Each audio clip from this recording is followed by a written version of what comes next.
அன்பிற்குரிய சகோதரர்களே, மனிதர்கள் இந்த உலகத்திலே வாழ்க்கையை மேம்படுத்திக் கொள்வதற்காக அவர்களுடைய வாழ்க்கையின் அவசியத்திற்காகத்தான் பிற உயிரினங்கள் படைக்கப்பட்டிருப்பதாகத்தான் அனைத்து மதங்களும் குறிப்பிடுகின்றன.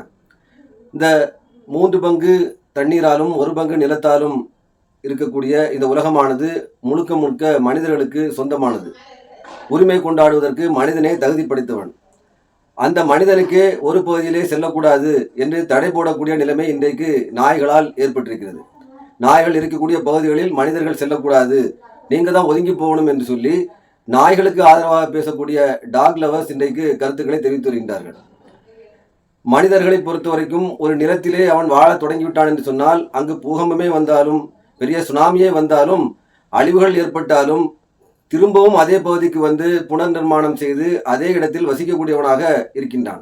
ஆனால் விலங்குகள் அப்படி கிடையாது. ஒரு பகுதியிலே ஒரு பேரழிவு ஏற்பட்டுவிட்டது என்று சொன்னால் அவைகள் தங்களுடைய பாதுகாப்பை மட்டுமே உறுதி செய்து கொண்டு அங்கிருந்து நகர்ந்து வேறு இடத்திற்கு வாழ சென்றுவிடும். அந்த பகுதிகளுக்கு திரும்ப வராது. ஆனால் மனிதன் அந்த பகுதியில் திரும்பவும் பூகம்பம் வரும் என்று நிலை இருந்தால் கூட அவன் அந்த இடத்தின் மீது உள்ள அந்த பற்றின் காரணமாக அங்கேயே வாழ்வதற்கு முயற்சி செய்வான். இது மனிதனுடைய தன்மை. மிருகங்களுடைய தன்மைக்கும் மனிதர்களுடைய தன்மைக்கும் இதுதான் வித்தியாசம். அதே போன்று மிருகங்கள் ஒரு அதில் நாய்களை எடுத்துக்கொண்டோம் என்று சொன்னால் 6 மாதத்திற்கு ஒரு தடவை 3 குட்டி போடும் என்று குறிப்பிடுகிறார்கள். 6 மாதத்துக்கு இருக்க 3 குட்டி போடக்கூடிய அந்த நாய் ஒரு குட்டி இறந்து விட்டாலோ காணாமல் போய்விட்டாலோ ஒரு 2-3 நாளைக்கு அதை தேடும். அதன் பிறகு சகஜ நிலைக்கு வந்துடும். அடுத்த 6 மாதம் கழித்து திரும்பவும் குட்டி போடும். ஏற்கனவே போட்ட குட்டிகளை பற்றி எண்ணமே அதுக்கு இருக்காது. ஆனால் மனிதர்கள் அப்படி இல்லை. அவருடைய குழந்தை பிறந்தது முதல் அதனுடைய வளர்ச்சியை ஒவ்வொன்றாக பார்த்து அதை மேம்படுத்தக்கூடியவனாக மனிதன் இருக்கின்றான். ஒரு குழந்தையை இழந்து விட்டான் என்று சொன்னால், இறந்து விட்டது என்று சொன்னால், பறிபோய்விட்டது என்று சொன்னால் அவன் திரும்ப கிடைக்காத வரைக்கும் அவனுக்கு நிம்மதி இருக்காது. இறந்து விட்டது என்று சொன்னால் அவன் சாவது வரைக்கும் அந்த குழந்தையின் இறப்பை நினைத்து கொண்டே இருக்கக்கூடியவனா இருக்கிறான். இன்னொரு குழந்தை பிறந்தால் கூட அந்த குழந்தை ஏற்கனவே இறந்த குழந்தையினுடைய இடத்தை நிரப்பாது. மனிதனால் அதை மறக்கவே முடியாது. இப்படிப்பட்டவனாக மனிதன் இருக்கிறான். பாச பிணைப்புகளோடு வாழக்கூடியவனாக இருக்கிறான். நாய்கள் அப்படி கிடையாது. நாய்களுக்கு அந்த நிலை கிடையாது.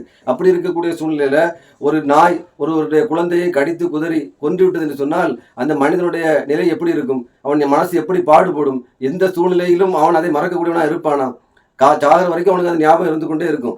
ஆனால் இதை டாக் லவர்ஸ் என்று சொல்லக்கூடிய நாய்களுக்கு ஆதரவாக பேசக்கூடியவர்கள் வந்து அதை அந்த வலியை உணரக்கூடியவளாக இல்லை. அதை புரிந்து கொள்ளாதவளாக அவர்கள் நாய்கள் தான் முக்கியம், மனித உயிர் முக்கியம் இல்லாத மாதிரியான அவர்களுடைய பேச்சுக்களை நம்ம பார்க்க முடிகிறது.